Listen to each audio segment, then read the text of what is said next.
Bitcoiners.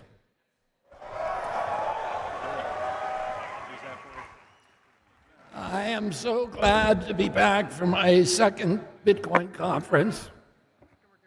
Since last year in Miami, I've been meeting with leaders and thinkers from this community. I've conferred with Bitcoin miners, with policymakers, with economists, with financial experts, with investors and developers and entrepreneurs to deepen my understanding of the extraordinary promise of Bitcoin for our country and for our planet. After all I've learned, I intend, as President of the United States, to sign an executive order on day one, directing the Department of Justice and the U.S. Marshals to transfer the approximately 200,000 Bitcoin held by the U.S. government to the United States Treasury, where it will be held as a strategic asset.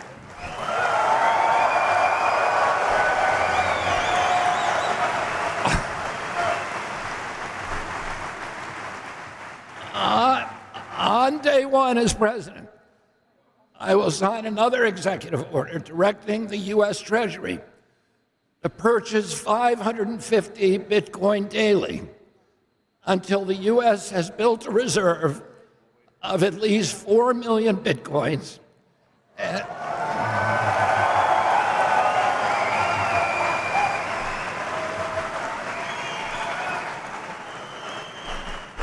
And a position of dominance that no other country will be able to usurp. Our nation holds approximately 19% of global gold reserves. This policy will give us about the same proportion of total Bitcoin. The cascading impact from these actions will eventually move Bitcoin to a valuation of hundreds of trillions of dollars. On day one as president, I will sign also an executive order directing the IRS to issue public guidelines that all transactions between Bitcoin and the US dollar are unreportable transactions.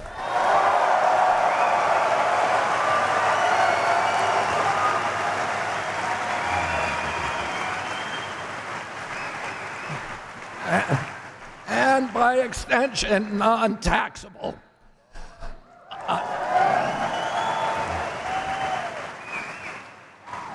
On day one as president, I will also sign an executive order directing the IRS to treat Bitcoin as an eligible asset for 1031 exchange into real property.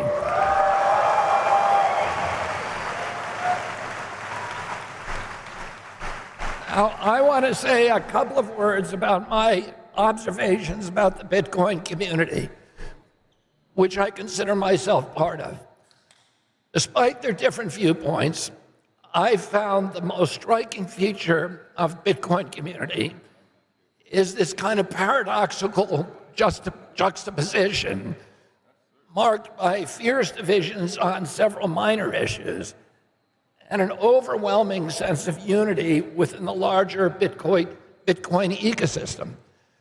The Bitcoin community reminds me of how American politics ought to be, fiercely diverse, but ultimately united in our aspirations and our belief in our country and in our convictions that America is worth the fight.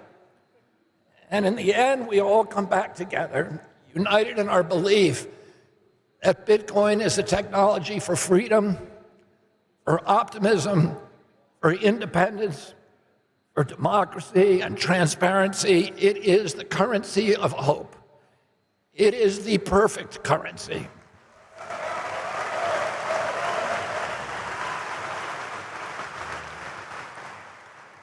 It is an elegant, poetic, beautiful, pure species that aligns perfectly with the highest ideals and aspirations represented by the American experiment with self-governance. It is incorruptible, it has integrity, it has self-sovereignty, it promotes personal responsibility and accountability. It is decentralized and democratic. It is small on government and large on personal freedom. Bitcoin is anti-war.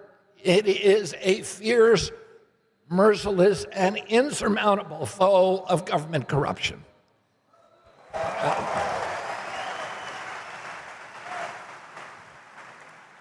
Now, many of you know my own introduction to Bitcoin, my own conversion. I knew from my children about Bitcoin, but it was it seemed almost to me something like a fad or a novelty.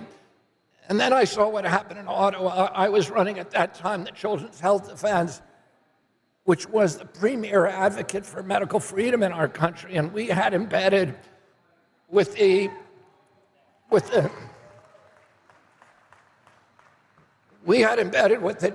striking truckers in Canada a reporter for our newsletter.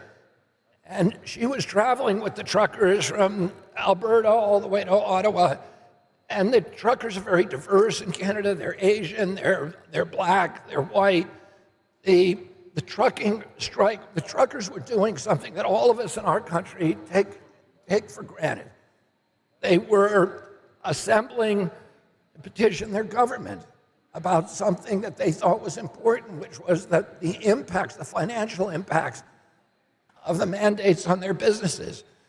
If you look at the videos of that event, it was like Woodstock. People were giving out water bottles, they were picking up trash, they were playing music, they were being kind to each other. But it was portrayed by the Canadian government as a right-wing, extremist, violent terror organization. And the government began using facial recognition systems and other forms of surveillance to learn the identity of the truckers, looking at their license plates, et cetera. And then it froze their bank accounts. And it froze their $12 million PayPal account.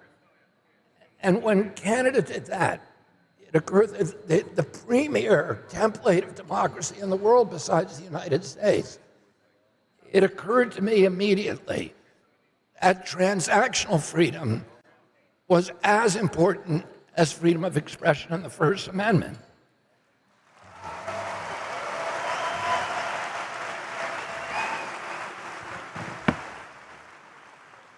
Because if the government has the capacity, none of these truckers were charged with a crime, much less convicted. And yet the government was able to shut down their bank accounts. They couldn't pay their mortgages. They couldn't buy diesel for their trucks. They couldn't buy food for their children. One trucker told me that he was going to jail because he couldn't make mandatory alimony payments. And if a government is able to starve you, to evict you from your home, if you speak out against it, if you criticize government policies, then we are on the road to totalitarianism and slavery. And I began at that time looking seriously for alternatives, and it was that incident that led me immediately to grasp the potential of this technology to provide transactional freedom and self-sovereignty. Last year at this conference, I proposed that as your president, I would fight to ensure the right to self-custody Bitcoin, to run nodes in our own homes, to stop the federal government from usurping the First Amendment rights to open source, privacy-enhancing technologies.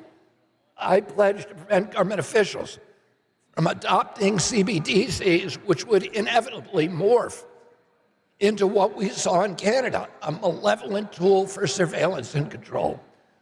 Most importantly, I promise to secure the United States position as the global hub of cryptocurrency, innovation, and entrepreneurship, and investment, and technology.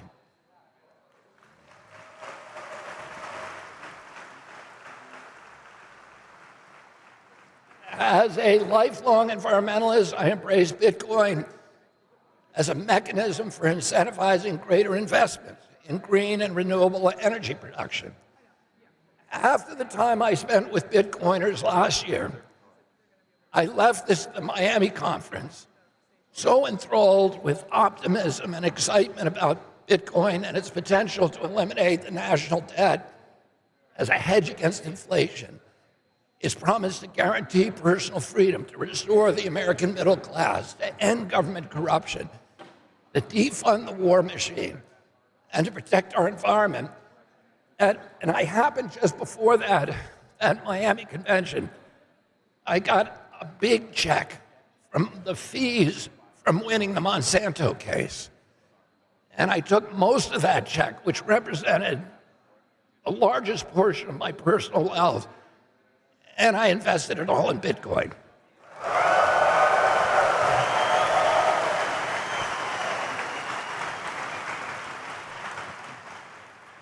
Now, I didn't do that with the hopes for a quick return on investment. I was told you might have to wait a long time, and you might have to have a lot of anxiety and angina. So I was prepared for that. But if that had been my sole motive, by the way, I would not have been disappointed. Because I got in it with good timing. But over the past year, I've gone even further down the rabbit hole. Let me put it, the orange rabbit hole.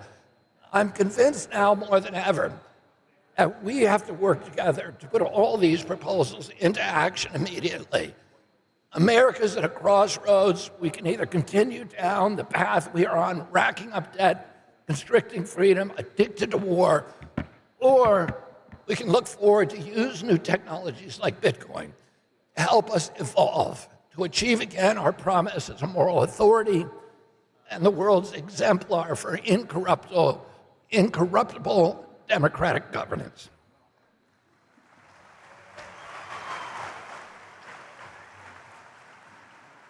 Now, I'm very happy to learn that I'm not the only one talking about Bitcoin in this year's election. Nothing could make me more joyful than to see other political leaders now jumping on the Bitcoin bandwagon.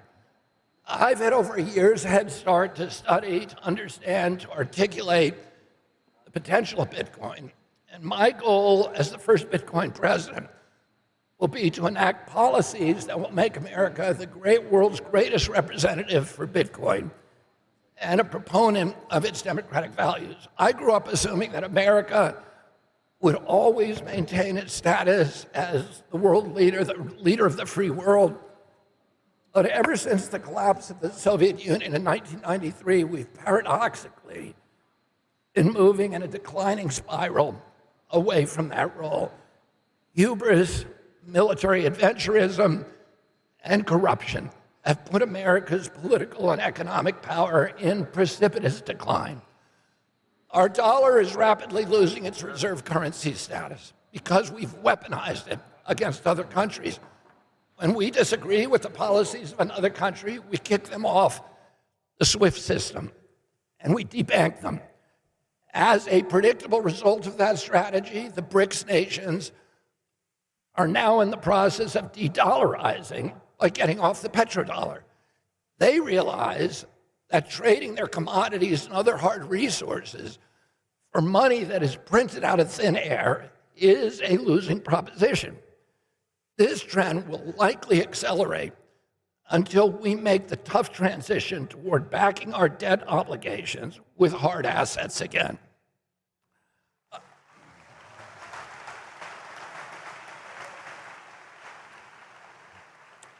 I have a plan to strengthen the US dollar and lower the interest rates and neutralize our $34 trillion debt by backing US Treasury bills, notes, and bonds with hard assets, including a combination of precious metals and Bitcoin.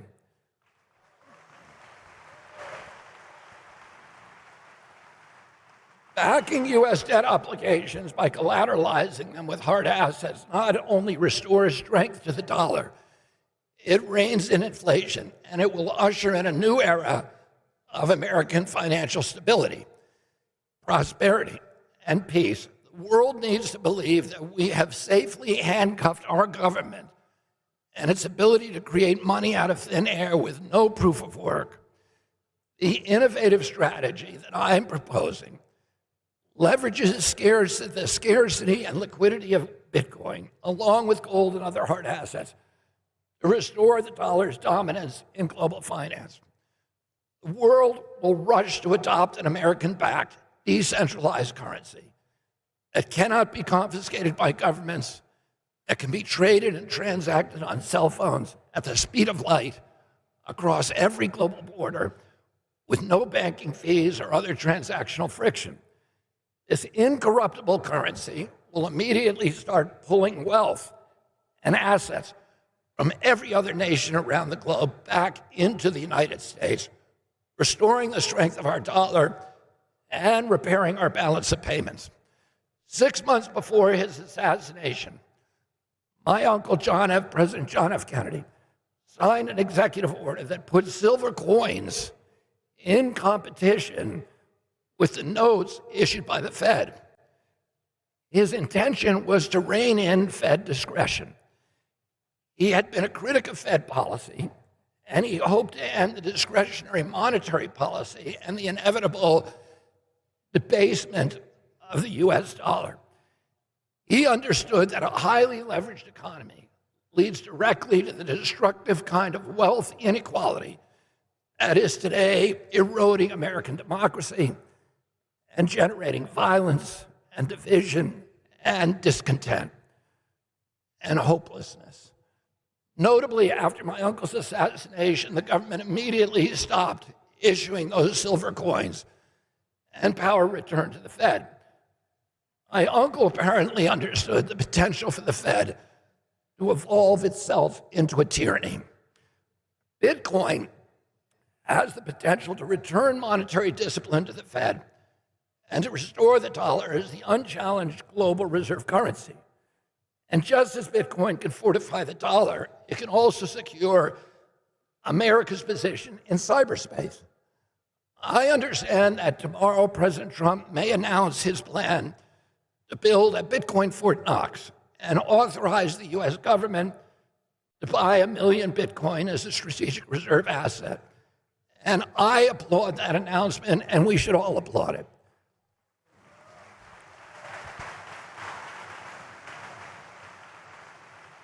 I hope that President Trump's commitment to Bitcoin is more than political expediency. The most cynical political reason for endorsing Bitcoin is to excite the 60 million Bitcoin American holders by policies that make the number go up. But it's my hope that President Trump and the DNC nominee, who he or she may be, will develop a deeper understanding of the earth-shaking reasons to ensure that Bitcoin has a strategic reserve in the US Treasury. The most compelling of those reasons is laid out in US Space Force major Jason Lowery's MIT thesis entitled Software.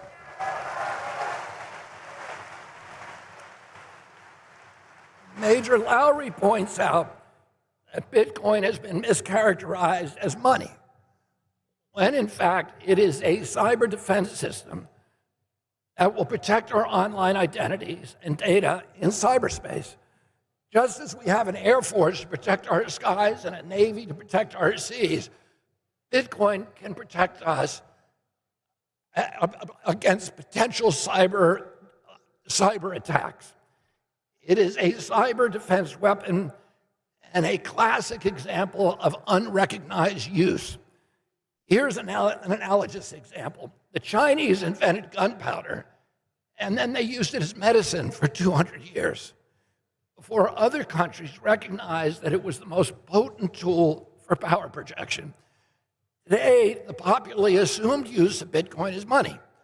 But Bitcoin is also a power projection weapon that can protect our currency and everything that we do online from cyber attacks. The first country that recognizes this function will be the new global superpower.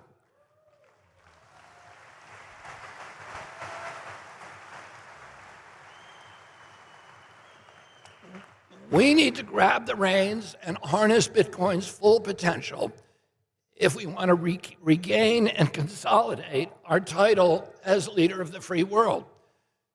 Based on public information, the USA currently owns 204,000 Bitcoins, the fifth largest Bitcoin wallet in the world. Adding Bitcoin to that reserve will help secure the future of the United States for the next 250 years. One of my first hires in the Kennedy administration would be Major Lowry as my top advisor.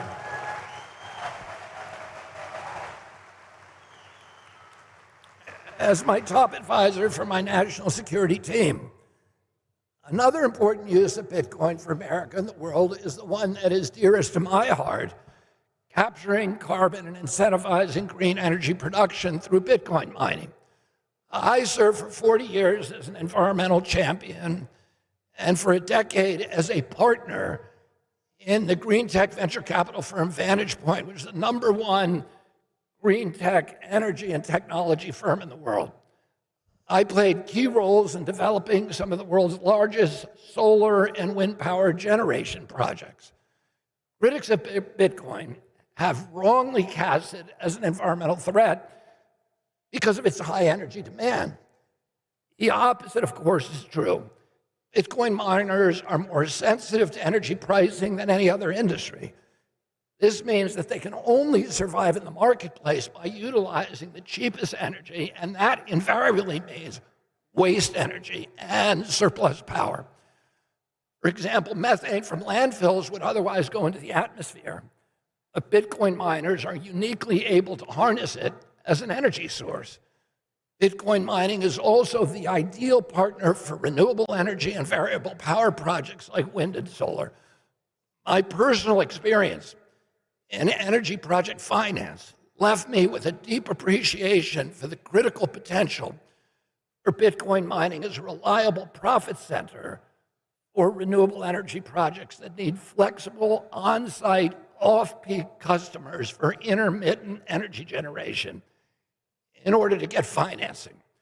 Bitcoin miners are the ideal partners for these kind of projects. All right.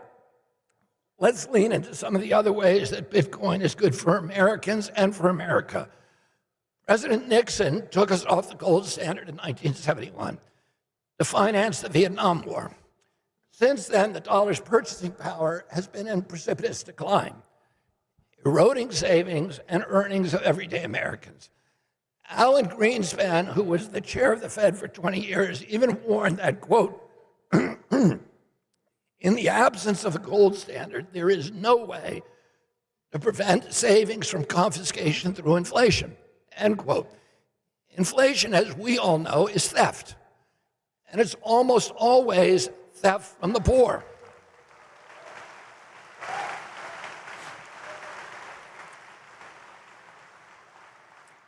The Fed has engineered an uber-efficient money printing machine to perpetrate the systematic robbery that has gutted the American middle class and decimated America's working poor. The obscene money printing has drained our citizens of their purchasing power through the hidden tax of inflation. And it was the Trump and Biden administration's reckless embrace of money printing that have pushed the middle class over the tipping point now. American households are now buckling under the strain. Let's look at it simply. If you had $1,000 6 years ago, that $1,000 has a value of $520 today in terms of its capacity to purchase goods and services. Mortgages have doubled in 4 years. No wonder half of the 18 to 30-year-olds are still living at home, unable to afford the homes that provide the first step toward the American dream. No wonder our younger Americans are marrying later, delaying or even abandoning the choice to start a family. Their dwindling purchasing power forces them into these sacrifices. The hopelessness of the task of steadily growing savings, which we all assumed that was just part of our lives, it has pushed, and now today this generation is facing these moving goalposts. They make money, they think they're doing well, and then the money disappears.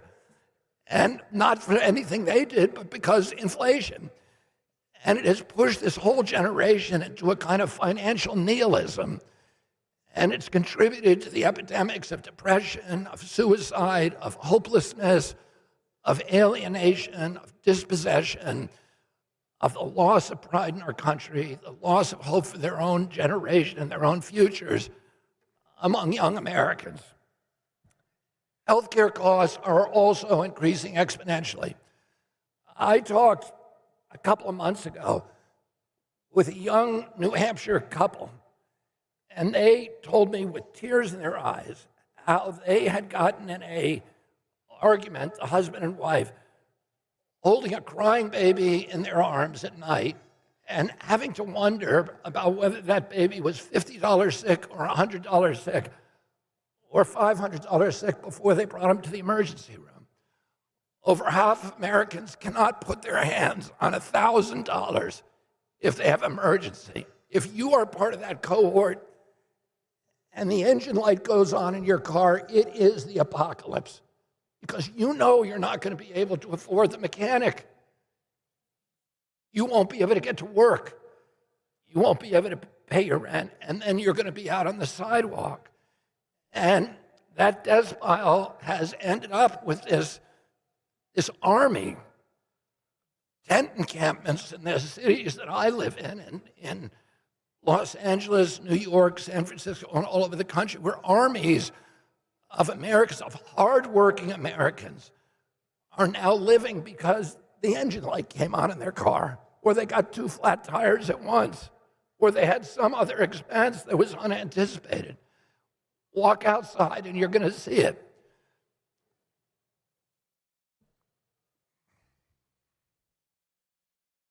Time and again, I'm hearing from elderly Americans about how they cut their prescription pills in two to make them last at the end of the week. They're choosing between gasoline and home heating oil and food. So many mothers have told me that they're downgrading ingredients to get out the grocery store checkout line. Americans today are being forced to make these gut-wrenching decisions because our money is broken. With a beleaguered American middle class,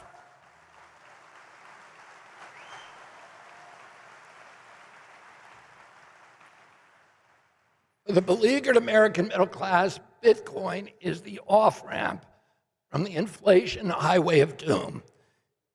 If the world were on a Bitcoin standard and our money held its value, we would all have the ability to live more abundant lives. Bitcoiners have it right.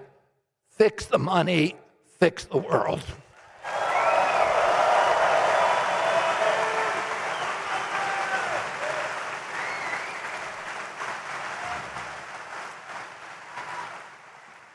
The discipline of tying our dollars to hard assets like Bitcoin will also finally break our addiction to forever wars. Fiat currency was invented to fund war. As I pointed out just now, President Nixon got us off the gold standard in 1971 because printing fiat currency was the only way to continually finance the Vietnam War.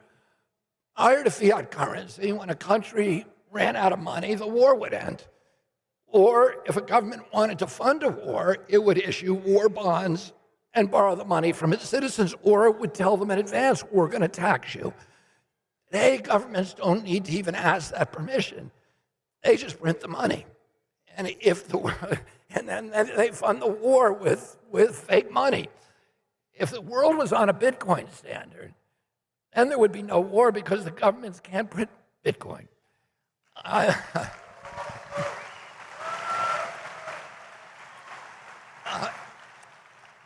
I'm a proponent of Bitcoin because it can defund the military-industrial complex that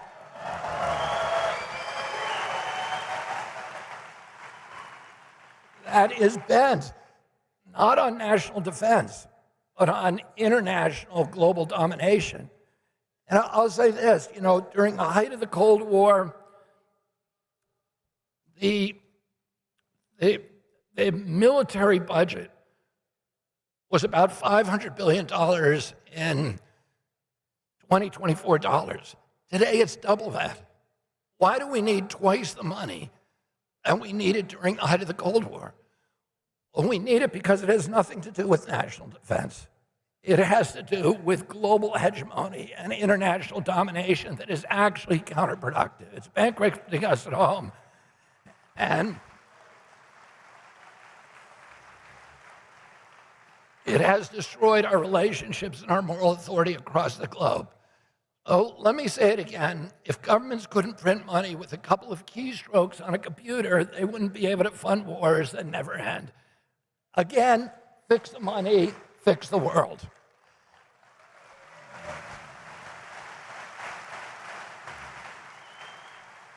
And make no mistake, one of the main reasons my administration will fix our broken money is to defund the war machine.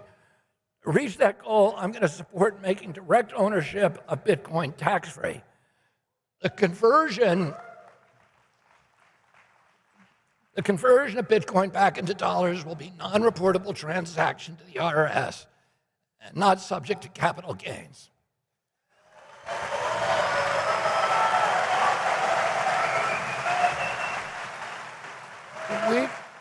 We have to remember that the Fourth Amendment guarantees the right to privacy. As a constitutionalist, I'm an adamant defender of our right to financial and transactional privacy. When U.S. citizens are required to report every Bitcoin transaction to the IRS, the government knows everything that we are doing with our money. Governments have no business knowing your business.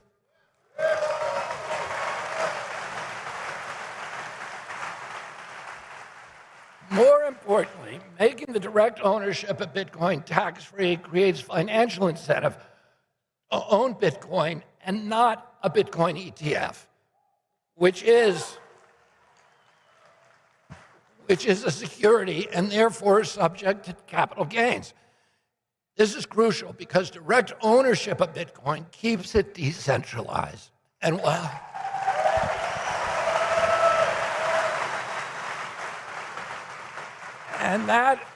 that is the only way to prevent BlackRock and other global asset managers from having undue influence over the Bitcoin network, over its forks, and over its upgrades.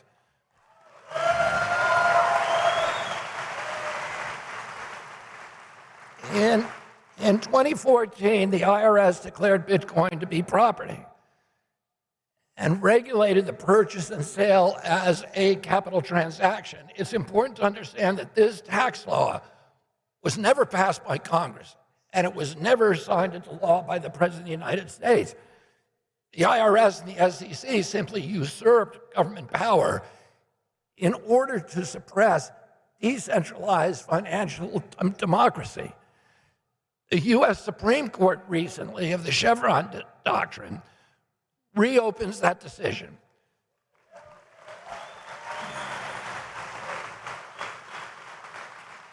And that decision has allowed freedom-fighting Bitcoiners to challenge the constitutionality of taxing Bitcoin for the 2024 year. I'm telling you today that I will never, ever sign a law that taxes direct ownership of Bitcoin.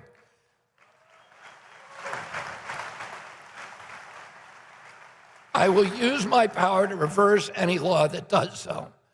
I will end the Biden administration's war on Bitcoin. Tax-free Bitcoin is not only critical for citizens' financial autonomy, freedom, and privacy, it is essential to keep it decentralized and democratic as Satoshi created it to be.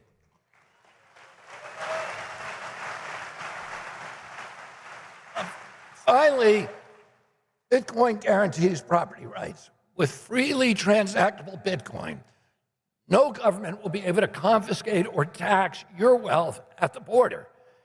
This is another example of Bitcoin's potency as a weapon against totalitarianism. So as this election cycle starts to heat up, you have choices to make.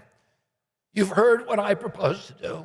Let's compare that to what my Republican opponent proposes. And I welcome President Trump's new enthusiasm for Bitcoin, but he's only weeks into the Bitcoin dialogue.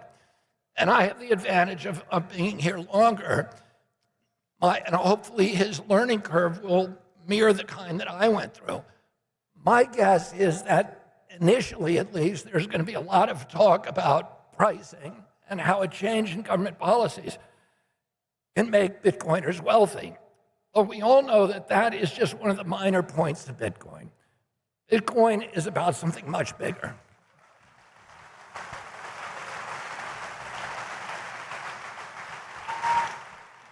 Bitcoin is about our souls. It's about our values. The price go up feature is the least of all of its attributes. President Trump has a long way to go to explain how his personal values align with those of Bitcoiners.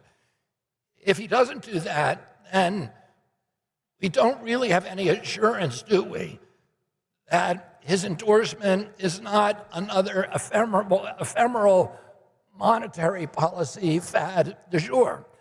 That assurance will require him to repudiate some of the central policies of his last administration.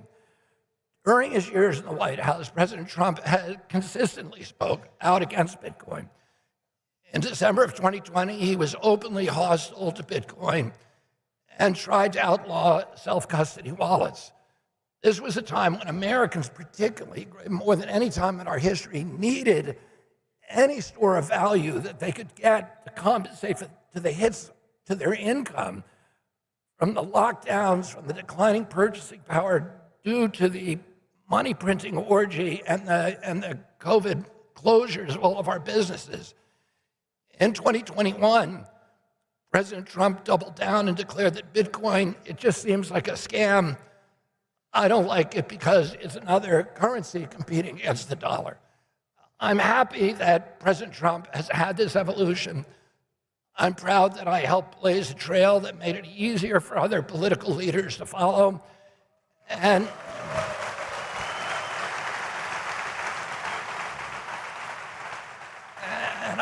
I'm grateful to the 50 or 60 million Bitcoiners like Michael Saylor, who were there before me and helped me understand the nation-saving potential of Bitcoin.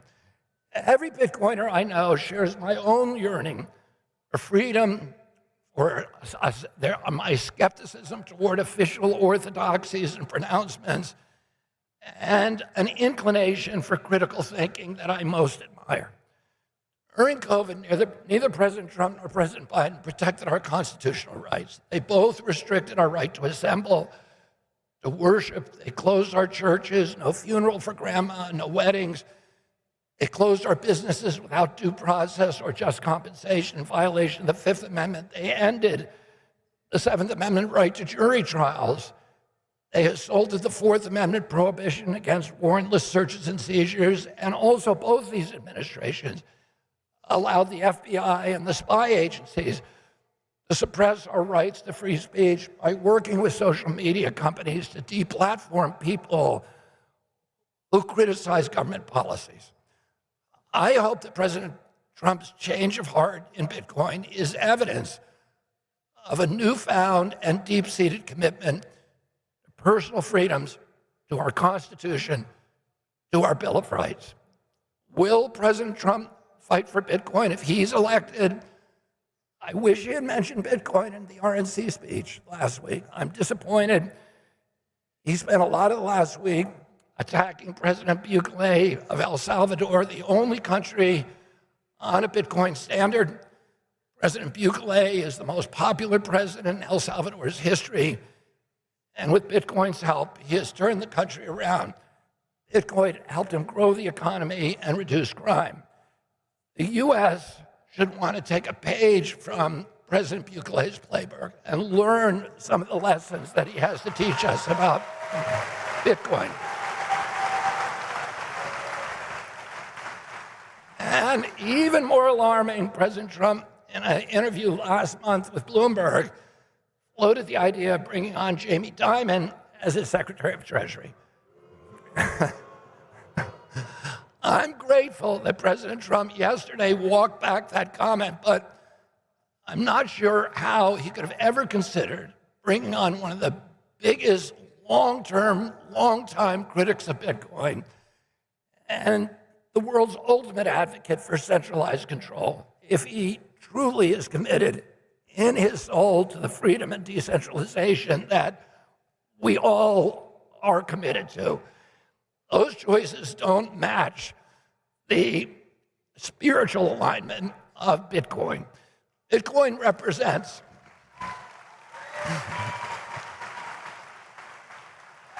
personally, I would rather see somebody like Michael Saylor or Caitlin Long as Treasury Secretary.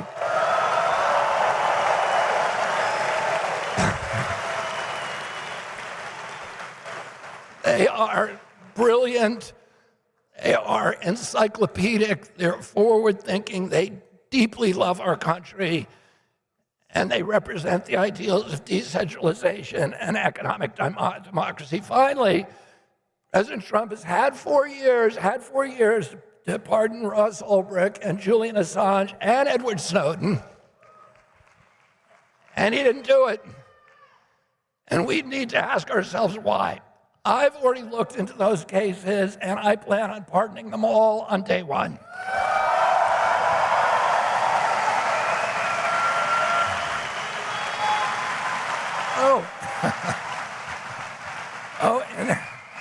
In this election year, I encourage you to study your choices, look at the candidates' policy, but more importantly, look at their actions to decide if they are genuinely part of the problem or if they're part of the solution. Decide if they align with what you believe in your heart. Remember, Americans need, and remember what Americans need and what we want, and then vote accordingly. I want to leave you today with a core belief in Bitcoin, in the Bitcoin community. Bitcoin is the currency of freedom, the currency of liberty, the currency of hope. It restores self-sovereignty back to the individual, which is the whole purpose of American democracy. It gives us digital property rights, which is the core of our democracy. And it provides a store of value that will allow middle-class Americans to live in abundance again. I want to be the president who can bring back hope. And I'm grateful to be part of your Bitcoin community. In fact, I don't think of myself as red. I don't think of myself as blue, and I don't even think of myself as purple. Those are the colors of the political parties. Instead, I think of myself as orange.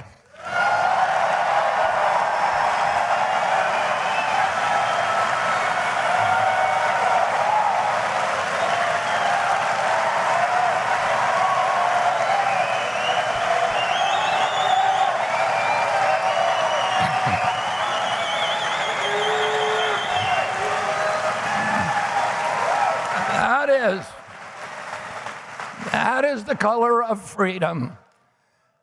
And it's true that President Trump has orange hair. And I can only admire him for that from afar. I'll never be able to match him on that. It's a really great start, but I have an orange heart, and that's what you should support. Thank you all very much, and God bless you.